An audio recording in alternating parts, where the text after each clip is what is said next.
नमस्कार, स्वागत है आपका। फटाफट दिन भर में आइए डालते हैं सभी खबरों पर एक नजर। जिला खाद्य पूर्ति विभाग द्वारा एक अभियान चलाया जाएगा जिसे जनता को राशन विक्रेताओं द्वारा उपभोक्ताओं को राशन न दिए जाने पर कड़ी कार्यवाही की जाएगी। पिछले कुछ दिनों से कई वार्डों से शिकायतें की जा रही थी कि राशन विक्रेता उपभोक्ताओं को राशन नहीं दे रहे हैं, जिस पर विभाग राशन विक्रेताओं के लिए एक टीम गठित करने जा रहा है। अभी आपके माध्यम से जो कुछ दुकानों के संबंध में आपने शिकायत मुझे की है, मैं क्योंकि इस बीच में इलेक्शन की वजह से हम लोगों की कुछ व्यस्तता रही और इस ओर हम लोग ज़्यादा ध्यान नहीं दे पाए थे। अब चूँकि 11 को काउंटिंग है, उसके बाद हम लोग अपनी ओर से एक विशेष अभियान चलाते हुए इसमें संबंध में कार्रवाई करेंगे और जो भी इसके खिलाफ जो भी अगर कोई शिकायत जिनके खिलाफ है, अगर कोई चीज़ें मिलती हैं तो उनके खिलाफ सख्त कार्रवाई करें। समय समय पर हमारे जो विभागीय इंस्पेक्टर हैं वो लोग उनको देखते हैं, मेरे द्वारा भी इन चीज़ों को देखा जाता है।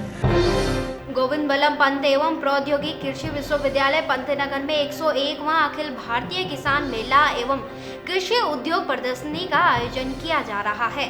4 दिन तक चलने वाले इस मेले का उद्घाटन विश्वविद्यालय के पूर्व कुलपति जे कुमार एवं Birla institute of Alpide sciences के निर्देशक डॉक्टर BS बिष्ट ने किया। मेले में तरह तरह के कृषि यंत्र, बीज एवं पेड़ पौधों की प्रदर्शनी को लगाया गया है।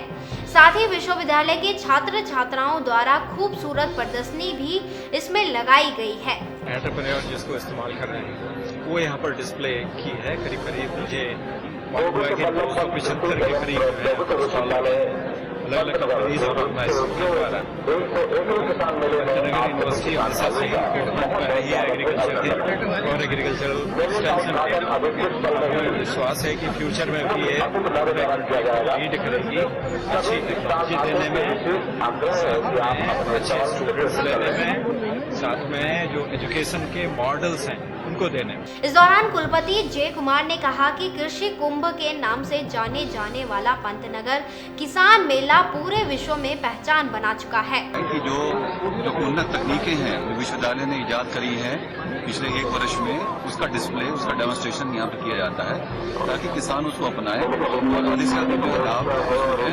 अर्जित कर सके। बेसिक इन्फॉर्मेशन ये रहती है इसमें। दूसरा ये है कि विश्वविद्यालय का बहुत बड़ा योग रहता है बीज उत्पादन में और बीज को बेचने में। हम हमेशा चाहते हैं कि किसान उन्नत बीज लेके जाए, क्योंकि अधिक उत्पादन और अधिक उत्पादकता के लिए एक इम्पॉर्टेंट कड़ी है कि बीज का होना। विश्वविद्यालय के पंतनगर के बीज जो हैं वो हमेशा से ही बड़े जो है प्रसिद्ध रहे हैं और वो बीजों के लिए ही किसान इस समय यहाँ पर खासकर आ रहे हैं।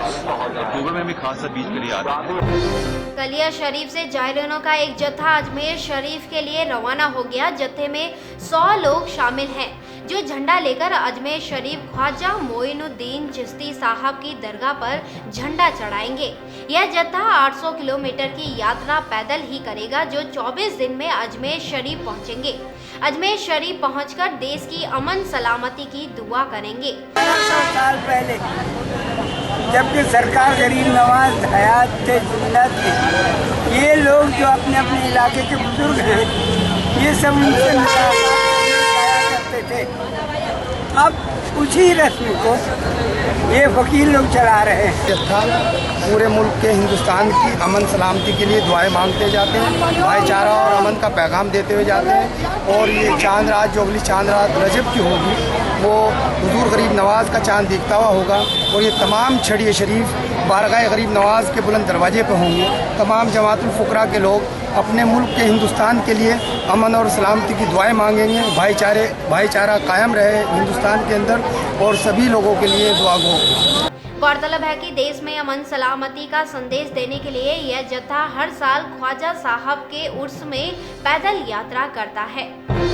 भारत माता मंदिर के संस्थापक स्वामी सत्यामित्रानंद गिरी महाराज के सानिध्य में चल रहे श्री गंगा माता महायज्ञ के 5वें दिन शिरकत करने मशहूर फिल्म निर्माता निर्देशक प्रकाश झा भी पहुंचे। अपहरण, सरकार, राजनीति जैसी सुपरहिट फिल्मों का निर्देशन कर चुके प्रकाश झा ने कहा कि हरिद्वार आकर अच्छा लगा, सभी स्वामियों का आशीर्वाद मिला। साथ ही देवभूमि न्यूज से हुई बातचीत में उन्होंने कहा कि मैं केवल और केवल अच्छी फिल्में बनाना चाहता हूँ। हरिद्वार आना बड़ा अच्छा लगता है, हमेशा अच्छा लगता है और इस बार आया हूँ तो ऐसा संयोग है कि महायज्ञ हो रहा है और इसमें भागीदारी करने का मौका मिला, सानिध्य मिला बहुत सारे संतों का, बहुत सारे फिल्मों का, बहुत सारे स्वामियों का। खास करके स्वामी अवधेशानंद जी पूना अखाड़े के अध्यक्ष, पूना अखाड़े के पीठासीन, उनसे बात करने का मौका मिला। मैं जानने की कोशिश कर रहा हूँ किस तरह की फिल्में बनाएंगे। जैसे आपके परसों में देखा राजनीति जब थी, फ्रंट पर भी लगा अजय देवगन की। फिल्मों की कोई किस्म नहीं होती सर, हर फिल्म अपनी अपनी होती है, अपनी कहानी। सामाजिक दृष्टिकोण से अगर बात की जाए तो किस तरह की अब लोगों को आवश्यकता है?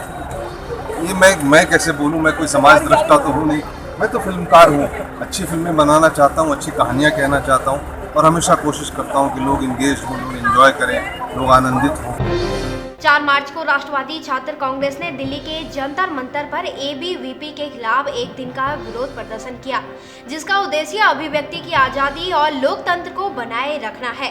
इस दौरान पार्टी ने कहा कि गुलमोहर को लेकर जो राजनीति की जा रही है, हम लोग एबीवीपी के विरोध में और महिला सुरक्षा को लेकर और भारतीय जनता पार्टी के नेता प्रशांत परिचारक द्वारा भारतीय सेना पर की गई अशोभनीय टिप्पणी का विरोध करते हैं तथा केंद्र सरकार से इन विषय पर सख्त से सख्त कदम उठाने की मांग करते हैं।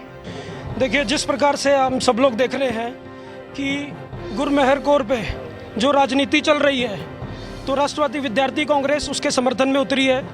हम लोग मीडिया से सब लोगों से कहना चाहते हैं कि हम राष्ट्रवादी विद्यार्थी संगठन महिलाओं का अपमान कभी भी बर्दाश्त नहीं करेंगे।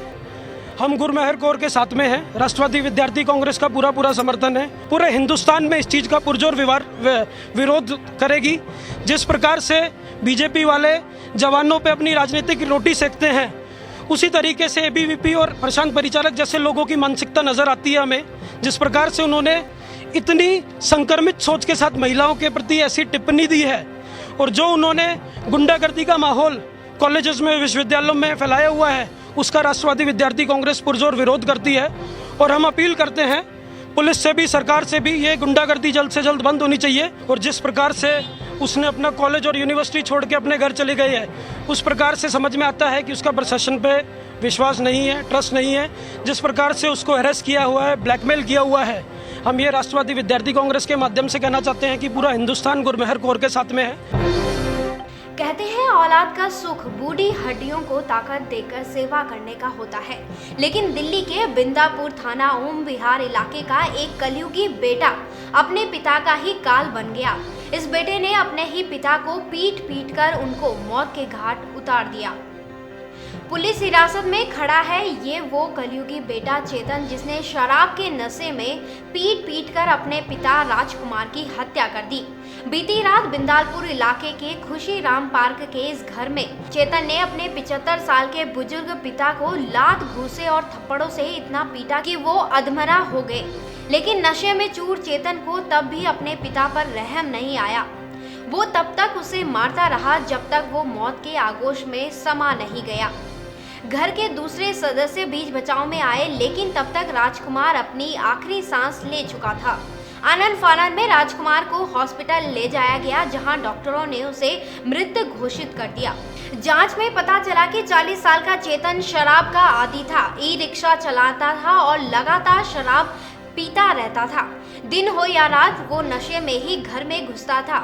आए दिन अपने पिता से झगड़ा करता था और पहले भी वो कई बार अपने पिता को मारने पर उतारू हो चुका था, लेकिन हर बार घर वाले किसी न किसी तरह हालत को काबू में कर लेते थे।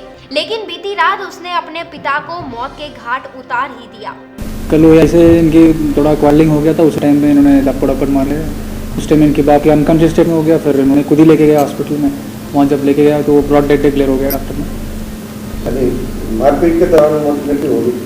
हाँ, जब क्वारलिंग हुआ है उस टाइम में इन्होंने बाप को थोड़ा मारपीट कर दिया, इसकी वजह से हो गया। अक्यूज की उम्र क्या है सर? क्या बच्चे की कितने हैं? अभी इनकी अक्यूज की उम्र है 40 साल की है, 2 बच्चे हैं।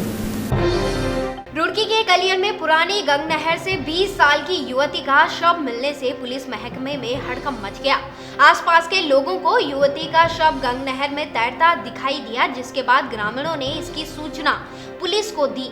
कुछ देर बाद ही युवती की मां भी मौके पर पहुंच गई, जिसने बताया कि उसकी लड़की 2 मार्च से गायब थी। युवती की मौत से मां सदमे में है। घटना स्थल पर भारी संख्या में भीड़ इकट्ठा हो गई मौके पर पहुंची पुलिस ने मृतक फरहीना के शव को पोस्टमार्टम के लिए भेज दिया है। मृतक फरहीना बजूरी टोला जिला रामपुर की रहने वाली बताई जा रही है। ये लोग रामपुर नई बस्ती के रहने वाले हैं और उनके परिजनों का कहना है कि 2 तारीख को हाजिरी के लिए ये लोग ईरान के लिए दरगाह में आए और यहाँ पर हाजिरी के बाद तो कहीं मिस हो गई थी, मानसिक रूप से थोड़ी सी इस बुलेटिन में फिलहाल इतना ही। देखते रहिए देवभूमि न्यूज।